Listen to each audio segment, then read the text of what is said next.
Welcome to Advanced Database Management System.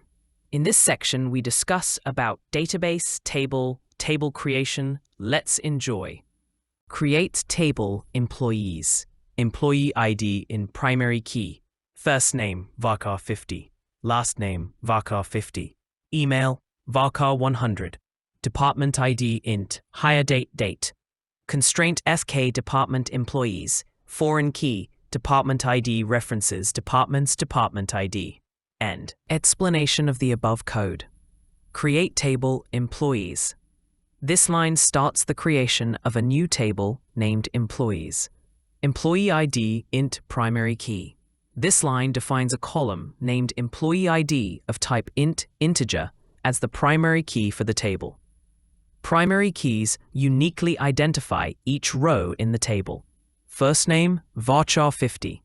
This line defines a column named first name of type varchar, variable length character string, with a maximum length of 50 characters. Last name, varchar 50. This line defines a column named last name of type varchar, with a maximum length of 50 characters. Email, varchar 100. This line defines a column named email of type varchar with a maximum length of 100 characters. Department ID int.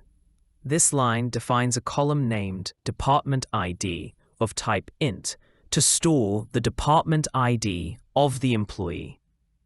Hire date. This line defines a column named hire date of type date to store the date when the employee was hired.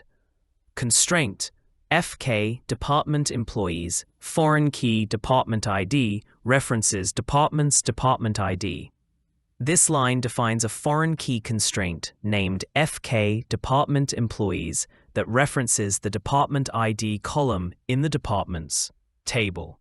This ensures referential integrity by ensuring that each department ID in the employees table must exist in the departments table.